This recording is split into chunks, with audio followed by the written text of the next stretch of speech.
And you are inside the Now Morning Show. It's 21 minutes after the hour of 6 o'clock. I am Natalie Gore, and thank you so much for joining us here. Sorry.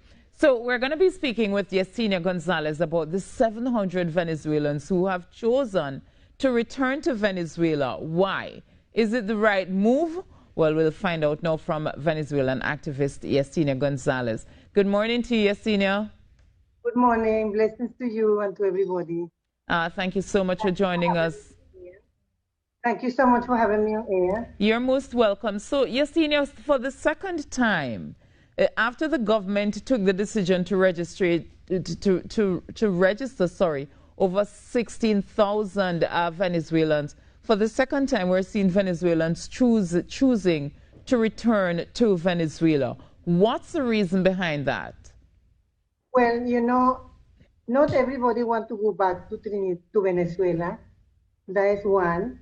Two, that some of them was forced to sign a deportation because they tell them, well, they're illegal and they didn't have a choice. The third part is that the Venezuelans feel exploited in Trinidad. Some of them get kicked out of the house where they're renting. They don't consider them all like 9 o'clock on the night. Children and mothers in the street during this pandemic and this curfew. And there is a lot of problems, different issues that affect them. And it's not now they deport in Venezuela, and that's going on a long, long time. All right, Yesenia, let us talk about this, because on the one hand, you're talking about deportations, and on the other hand, we're talking about voluntary repatriation, that these are Venezuelans who choose to go back home. Why are you saying that they were deported? Are you suggesting that the 700 people on Saturday that got on that vessel were deported? Some of them deported, some of them repatriated because they go voluntary, and this is exactly what's going on. You know, having some Venezuelan migrants, those who have UNCR, registered in UNCR, and some of them, they just basically be in the heliport. They are inside for about 3 months, 4 months, 5 months, and the heliport should not be used to keep them there because that's supposed to be for patients with COVID-19. And basically they're suffering with the children, locked up there for months, for a long time, so they're getting frustrated. And some of them going back because they don't have no money, no job, and they basically don't have nowhere to live. They end up on the street like vagrants. I have been able to help them, assist them to get shelter, to get food, and it's very, very difficult because it's a lot of them. And basically, you know, there is a lot of bad treatment by, I would say, by the decision with the government and the way they're dealing with, because I agree that they should check them and make sure they are not criminals, because all the Venezuelans are not criminals. I agree with the process, but I am sad because they really treat them so bad treatment, and those people don't have nobody here. They come in here to get food so they could send for the family. You know the usual story. And but Yesenia, I think for the government, one of the things that the government has to ensure is that there are laws. This is not the first time you and I have had this conversation, even if it's in a different place, that there are laws that govern Trinidad and Tobago, and as such, the government has to ensure that those laws are adhered to. Whether things are bad in Venezuela, yes or no, the government cannot just say, okay, things are bad in Venezuela, so anybody who wants to come here, they're coming to look food, just allow them in, especially if they're coming through the borders illegally. Yes, I understand. I told you from the beginning, I agree with certain decisions the government made. I respect the law. But at the same time, some of them, they didn't really get justice in this country. Some of them was abused. I'm talking about the violation of the human rights. I am talking about the way that they treated them. We have a meeting with the Minister Hines, and since that meeting, we didn't hear anything anymore. So we could discuss, we could dialogue, because all of them registered again with the process. They didn't hear anything. We don't know, we really don't know how we're standing with that. I believe that there's a sad situation because the children involved. Children is being treated really bad. But Yesenia, you don't think that we have a situation as well where some Venezuelans are using their children as a scapegoats to get through the system? You don't think that's happening? Well, I am a mother. I have 2 sons. And if I find myself in a situation like this, obviously I will scream for help because I have 2 children. I don't think those Venezuelans will just play a game and say, oh, we're going to use them. No, it's not about that. It's about Venezuela facing a but crisis. Yesenia, we have seen vessels coming to Trinidad and Tobago with children on it without parents. So what exactly does that mean? And these are people who are trying to enter a country illegally. And you keep repeating that the government, treated them badly. What is it that the government should have done differently except hold them, deport them, or repatriate them since they're coming through the borders illegally? What is it that the government should have done differently in the treatment of these illegal Venezuelans? I understand all of that, as I telling you, I respect the law. But what I'm talking about is the violation of human rights, the treatment they're giving these people. When they're in a house, they call in the police and they kicking them out because they can't pay the rent. I understand all of that. I understand. But Yesenia, that's not the government, though. I think we have to be careful. No, that's why I'm trying to I think we have to be careful to ensure that we separate the treatment of landlords and Trinbagonians as compared to the government, because you kept saying that the government treated them badly. Immigration, some police and some immigration officers have been treating these Venezuelans badly. How? Horrible, bad treatment. How? They humiliate them. Listen, they have so much of report that I could give you. Endless report about what's going on with those people.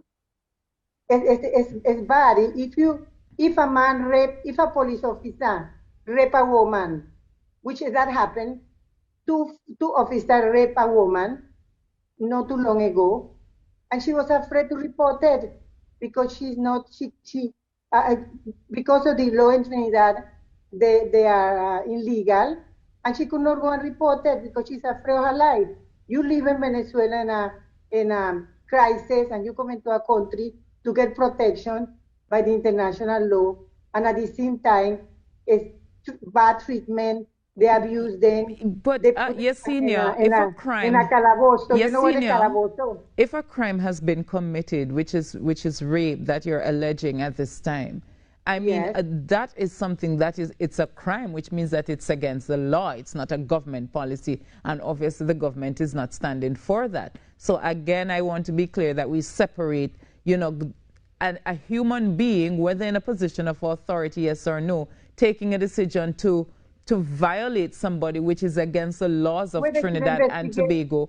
Hold on, and compare that. I think, to me, the difficulty we're getting in is that it's almost as if you're saying it is okay for them to come across the borders illegally, and they should be treated in such a way because there's some violation of international laws, that they should be allowed to do what? I'm not sure. There always seems to be some cloud where that is concerned about what exactly it is that you want from the government in the treating of illegal Venezuelans coming into Trinidad and Tobago.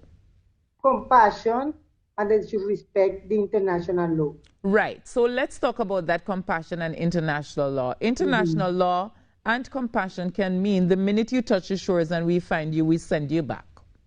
Yeah.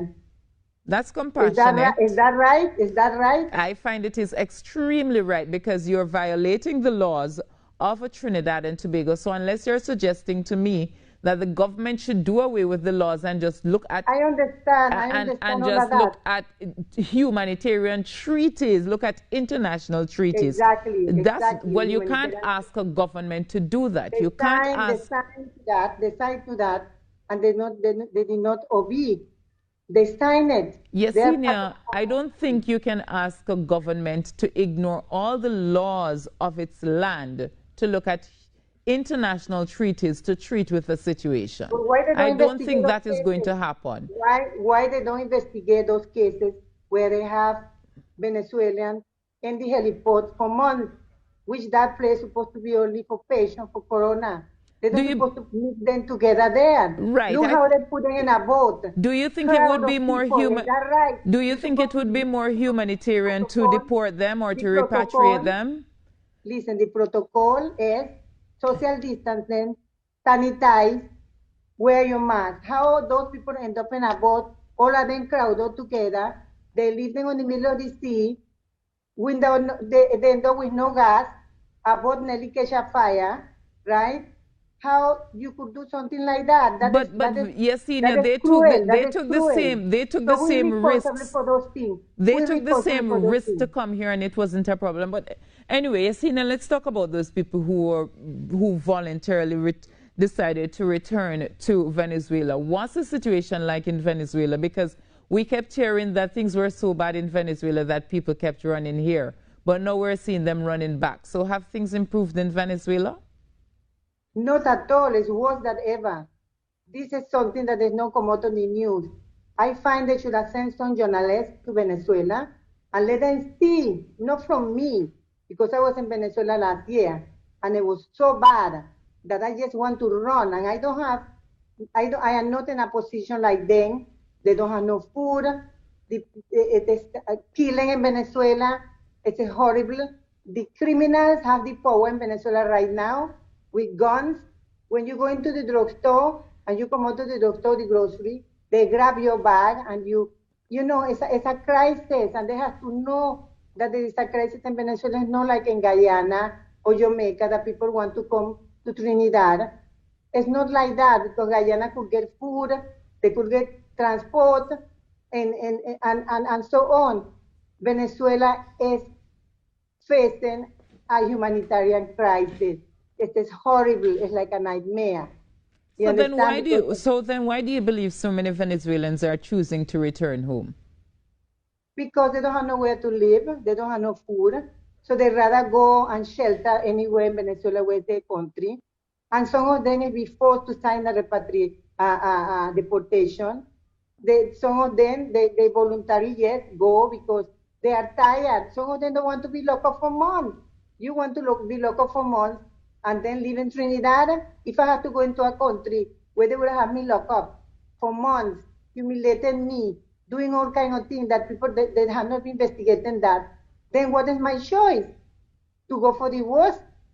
Is the worst or the better? There is not better. It's the worst for the worst, and the worst for the worst. So you're saying things are not being investigated here, but you also suggested to me that they're not reporting it. I am a victim, you know. I am a victim of the government, you know. I am a victim. How so? Well, it's a long story that I don't want to discuss it now because it's in my lawyer hands, but I am a victim. That's all I'm telling you.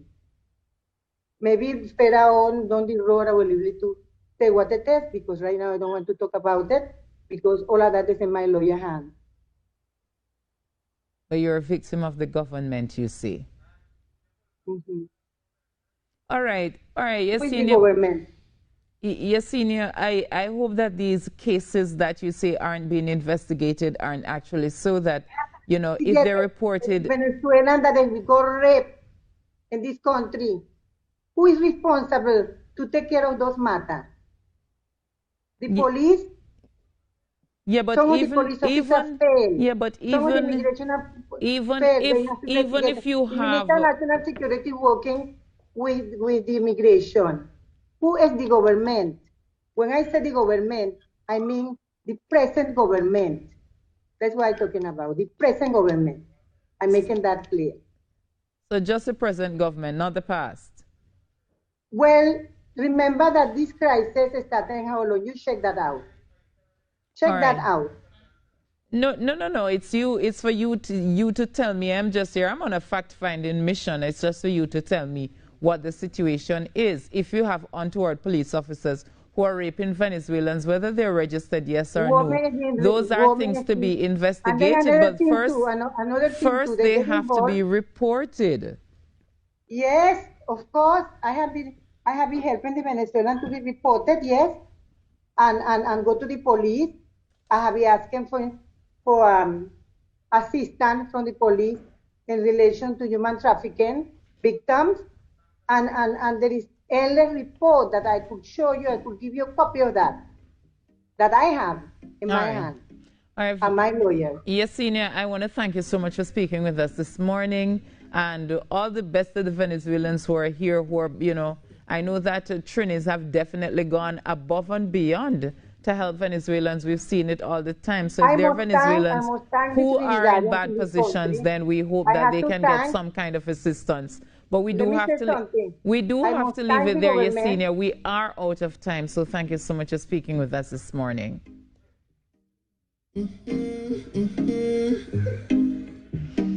Yes, so that was Yesenia Gonzalez, Venezuelan activist, talking to us about, you know, Venezuelans in Trinidad and Tobago. And he believes some of them are being treated very badly, are being raped by police officers, and these issues aren't being treated with. But I think the issue she's making is that some of them, because they're illegal, are afraid to report these matters. And that's not new. Yeah. That's not new, and that's why oftentimes all the Venezuelans are taken advantage of in that manner. And the thing is, it's not, like, situations like that is not limited to Venezuelans. Exactly. Yeah. You know, when there are criminal elements in the police force, they use their power and their authority and their position to get away with things that nobody should get away with. Yeah, but the point I wanted to make to her is that you can't just say the government, you know, when you're talking about these things, which is something that she still did. Yeah. All right, guys, we're going to take our break and we'll be back inside the Now Morning Show. Stay with us.